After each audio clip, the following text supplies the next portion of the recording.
Hello, dear students. Welcome again to Cambridge Biblical Studies 2035 O Levels. I'm your course instructor, Dr. Ru Jonas, with your coordinator, Azor. And today we will be focusing on P1, Topic 2, God as Covenant Giver. So, what is a covenant? First of all, we will look at the difference between a promise and a covenant. A promise is an agreement between two or more people or parties to fulfill something in the future. But a covenant is a sacred agreement between God and his people. So, whenever an agreement in which God is coming, then it is a covenant, not a promise. So, uh, what are the examples of covenant? Like covenant between God and Abraham, covenant between God and Noah. So, what was the covenant between God and Noah? It was that God made a covenant with Noah that he will never ever destroy the earth with flood or a huge amount of water. So, in today's topic, we will be focusing on 4 Genesis texts per syllabus that has been mentioned in God as covenant giver. We are to study 4 texts from the chapter of Genesis. First is Genesis chapter 12, verse 19 verses, Genesis chapter 15, verse 7 verses, Genesis chapter 17 complete, and then Genesis chapter 22, verse 19 verses. So let's start. First of all, we will be focusing on Genesis chapter 12, verse 19 verses. Now, in this chapter, God is seen making promises to Abraham, right? He is saying that he will make him a great nation, bless him, make his name great. He shall be a blessing, bless those who will bless Abraham and curse those who curse Abraham. And in his family, all the earth shall be blessed. So these are the promises made by God to Abraham. And in the previous chapter, we can see that God asked Abraham and his family to move from Ur of Chaldeans to the land of Canaan.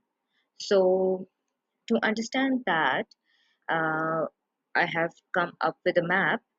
So, here you can see the red portion, that the red circle portion is the Ur of Chaldeans. And if you can, I think it's difficult to read in the box, but I may read it out for you that this was the Ur of Chaldeans where Abraham's migration began. So he is moving from Ur all the way, then this Haran is important to us, and then moving down from Damascus, Shechem, and then towards Beersheba.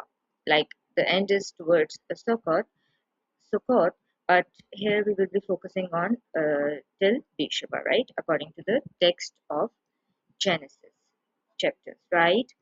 So, so what happened that earlier Abraham and his family were located at Ur of Chaldeans, from where his journey began, and then moving towards towards their uh, allocated area, they camped towards different places. But here at Haran, the promises of Genesis chapter 12 were happened to be given here at Haran. So, I would like to tell you about the movement of Abraham and his family. Was that this all area was actually a desert area, right? So, whenever the people used to move in the desert area, it is so common, like it's a common sense that it was very difficult to move through the desert area, even if they had camels, like different animals or cattle, but still they had to carry water and food items with them. So what happened that they the people of that time, they preferred to move on those regions on which there was water, or which there was like a river or sea area, so that they had no problem of carrying the water, or they could like refill their water resources, um, and even water their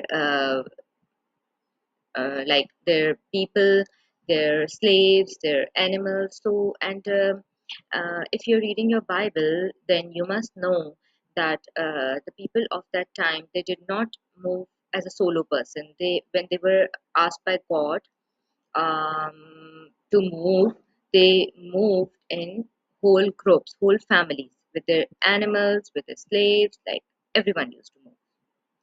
So, moving back to the chapter slide. So, this is from chapter 12, which I tried to explain you through the map as well.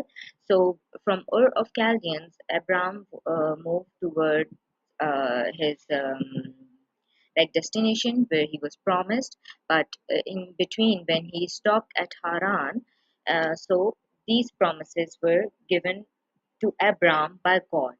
And at that time, Abraham was 75 years old um, when he departed from Haran, right?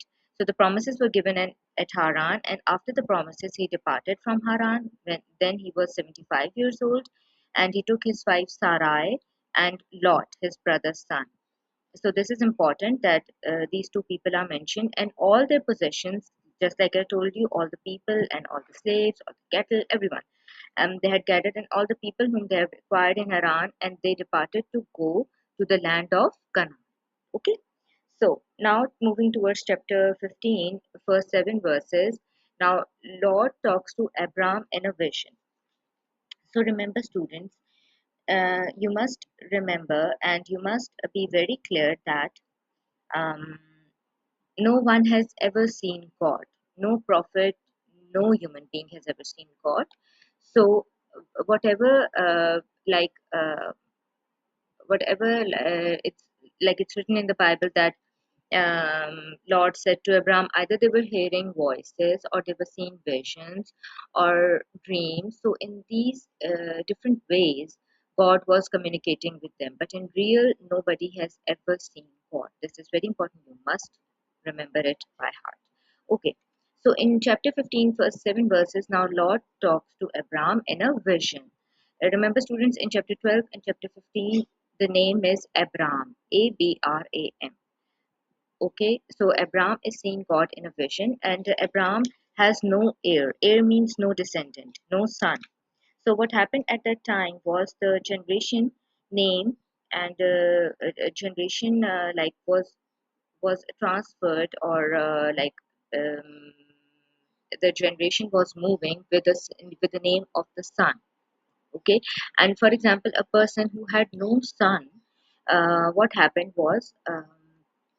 If he had no male child, then his slave would be his descendant, or his heir, and the slave would be given everything that the master would be possessing. So at this time, Abraham was having no son from his own flesh, no heir, no male child. So he had a slave from the area of Damascus, whose name was Eliezer. So let me show you on the map that where is Damascus. Damascus is here, like from moving towards Haran towards Beersheba. You can locate the area of Damascus near Gebal Byblos. Okay, so this was Damascus. From here, he must have got a slave.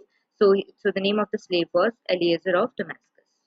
Um, so in chapter 15, vision of God to Abraham, Abraham is like asking God that I have no heir, I have no male son. So, what will I do of all these things? Like it's quoted in the Bible that Abraham said, Lord God, what will you give me, seeing I go childless, and the heir of my house is Eliezer of Damascus? Then Abraham said, Look, you may have given me no offspring. Indeed, one born in my house is my heir. Now he's saying to God that I have no male child. So God is saying, this one shall not be your heir. Like Eliezer of Damascus will not be your heir, but one who will come from your own body shall be your heir. And then God asks him to look at the heaven and count the stars if you're able to number them. so shall be your descendants, right? So this is how chapter 15 finishes, and then we will move towards chapter 17. Now chapter 17 is the main covenant chapter, like the chapter in which God is giving covenant, or God is making a covenant with Abraham. And first of all, what he says, Abraham means, the literal meaning of Abraham is exalted father or high rank father. uh, First of all, God changes names of Abraham and Sarai. He names them from Abraham to Abraham and from Sarai to Sarah. So, what is the meaning of Abraham? Abraham means father of all nations, father of many nations, and Sarah means mother of nations. So, God has blessed them even through their names. Okay, so what happened that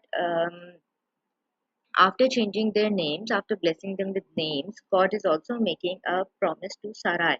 What are the promises to Sarai? Now, you students, if you are making your notes or you are studying through my notes, which I have given you or which you have bought from me, the students who have bought from me, they know that I have outlined everything in my notes in detail, like what were the promises made to Abraham, what were the promises made to from Sarai to Sarah by God, and what was the, like, what is the importance of circumcision, why circumcision was important. I want also made notes regarding evaluation question regarding circumcision, because it has been repeated many times in the past paper. So if you want to buy my notes, then in the last slide I have mentioned my email address as well.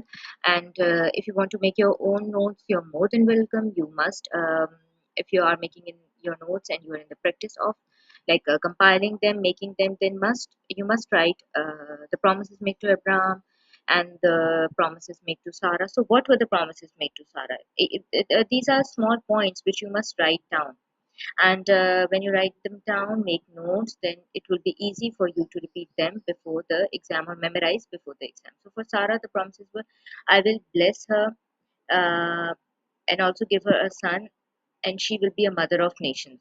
King of peoples shall be from her. So these are 3 to 4 promises that are made to Sarah by God. And then at the time of circumcision, Abraham was 99 years old. At the time of promises, Sarah was 90 years old. And at that time, Abraham was not having a son from Sarah. As mentioned in chapter 17, sorry, chapter 12 and chapter 15, God is making promises to them to that he will bless them with a son from their own flesh, but till 17 they are not having a son. So um, then who is Ishmael? Ishmael was the son of Abraham from Hagar, not from Sarah. So at that time Ishmael was also 13 years old. Now the after name changes and after like prom like before promises, after name changes, God asked Abraham, the second important thing was circumcision in chapter 17. What did God ask him? God asked him to circumcise all males in his clans from day 8 onwards, like all the babies who were 8 years old till all the males, like I don't know how old they were at that time. Like Abraham was 99. Maybe there were more males who were more than 99 years old. So from 8 years on, 8 years old onwards, all the males were to be circumcised in the flesh of their foreskins, and every male child and every uh, male, either he's a slave, bought from money or bought without money, or either a foreigner or a descendant or not a descendant in the clan or in the group. So everyone had to be circumcised. This was very important. And God even mentioned that the person who will not be circumcised, he would be cut off from his people, because he would have considered to be broken the covenant of God with the people. So and then later on, okay, so later on after that, when promises were made to Sarah, just as I mentioned, then Abraham was so happy that he fell on his face, and he wanted to like he wanted to pay tribute to God, but he also laughed in his heart that we are so old. Like I am almost 99, and like he's saying, I'm so almost 100 years old, and Sarah, who is 99 years old, how can we bear a child? Then God is asking them, you will have a child, and even God is telling them the name of the child, like you shall call his name Isaac. So who was Isaac? You must remember, student, that Isaac was a son of promise. Vade ka farzand, son of promise. You must remember this. Okay. Okay, and then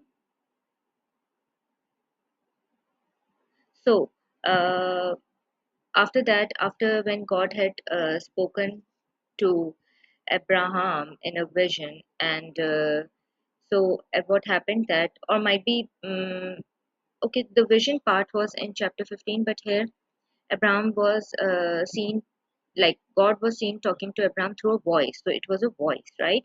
So after that, Abraham goes and circumcised all the males, including himself. And this is the end of the covenant chapter. And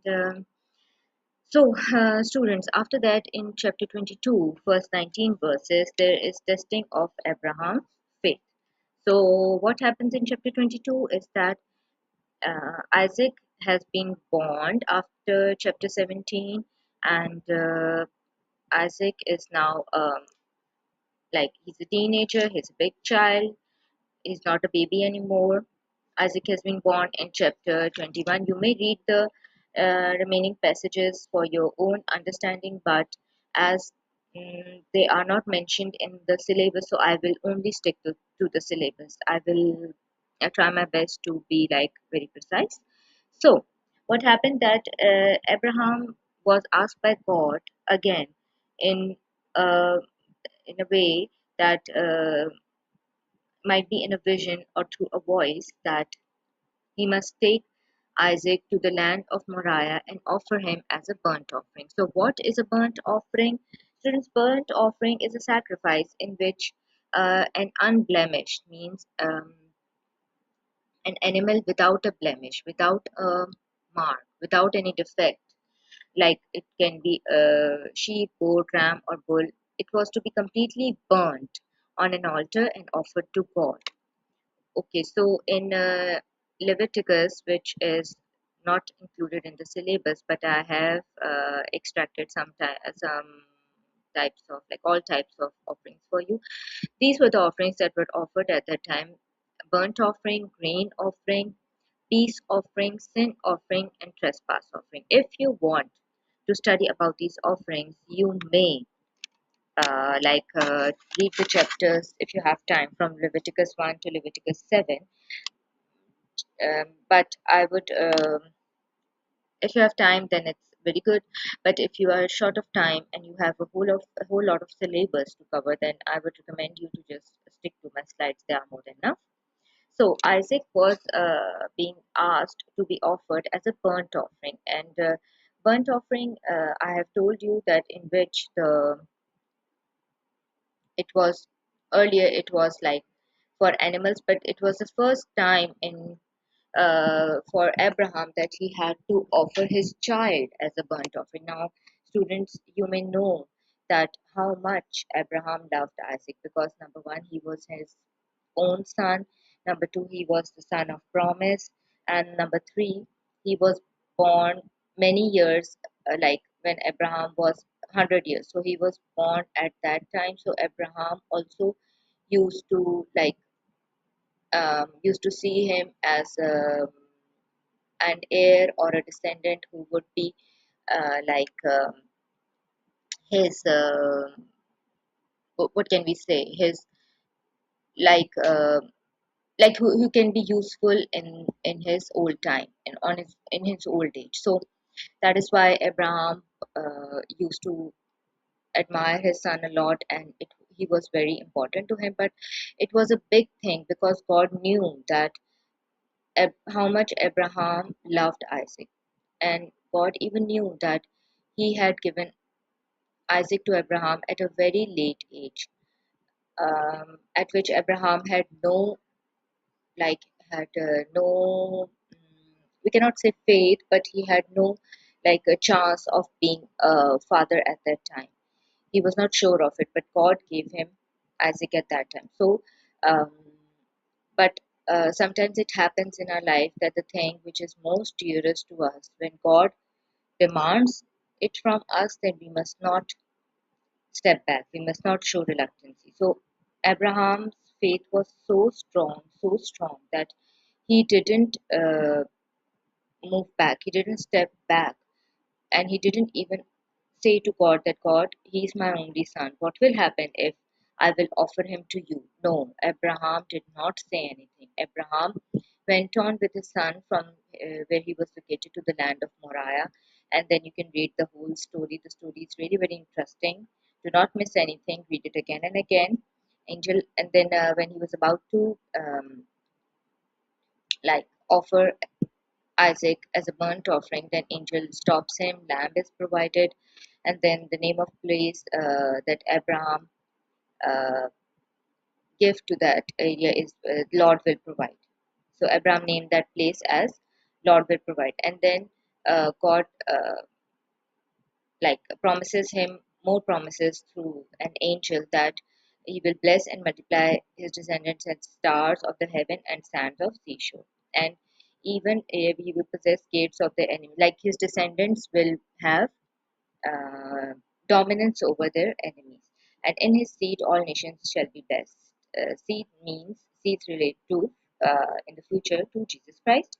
And then after that, all these after this chapter 22, when Abraham's faith was tested and he overcame the test, then he went to Beersheba. Now I may show this on to the this map slide that from Ur of Chaldeans he went to different places, and when he camped at Haran, he was given the promises at which are at Genesis chapter 12. In Genesis chapter 12, and then where was Ur of Chaldeans? Ur of Chaldeans was at the southern end of Mesopotamia, and Mesopotamia is modern day Iraq.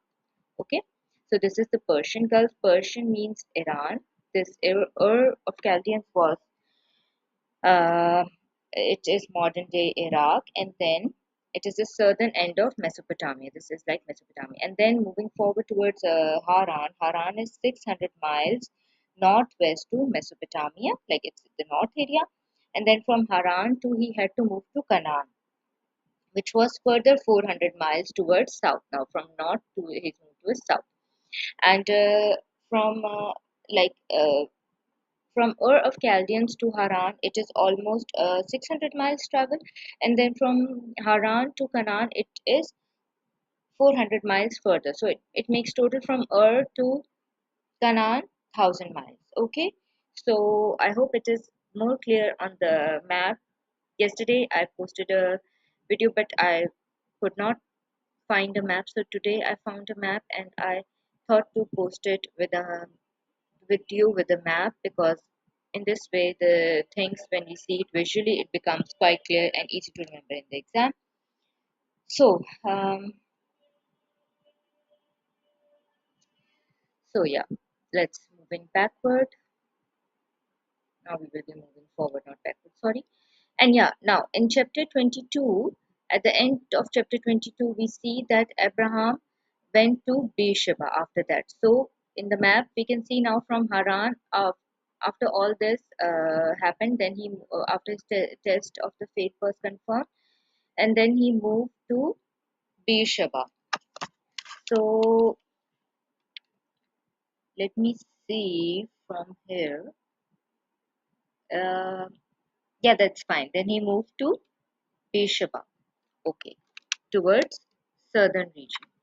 And then moving forward, what were okay? So I've made this slide for Abraham's responsibilities. It was his faith that was later tested, his obedience, his covenant covenant of God to Abraham for circumcision, and his loyalty to God and faithfulness to God. And then God's nature according to text. This you may read it or make a screenshot. And this is the nature of God. Like he was faithful, he was merciful to Abraham. He required faith from Abraham. He required obedience, but he's also a just God. Like he he makes all his promises justly, and he's a sovereign Lord, and he plans everything. So, students, I have come up for a practice question. For 8 marks evaluation question, you may practice it for yourselves that the question is that Abraham's faith was more important than circumcision in the covenant.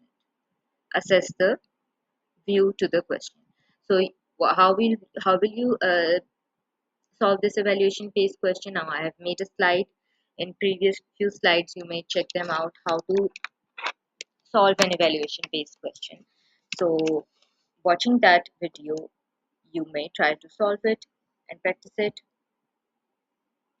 at your home.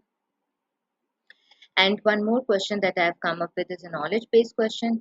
How many times did angel of God appear to Abraham in Genesis text and in what way? So moving backwards, you may see that in all the text, the either God is talking to Abraham or appearing to Abraham in vision. So in all these four texts that are mentioned in the syllabus, God is talking to Abraham through visions, through dreams, through voices, one way or the other. Okay. So so that's all for today, students. If you want to buy my notes that Azor and I have compiled for you, then you may visit my email ID urujearnest.ue@gmail.com. It is visible on the slide on your screen. And if you want any assistance regarding studying the biblical studies 2035 exam, if you want any online classes, I'm there to help you. You can reach out to me. We can plan it on Google or Google Meetup or something like that. uh, I can also offer you online classes, so whichever way that suits you, notes or classes. And students, I have also made these sites for you, which are, as you know, totally free. You may subscribe to my channel and keep up with the syllabus. I'll be trying to post like all the syllabus chapters regularly, and stay in touch. God bless you all. Thank you and bye bye.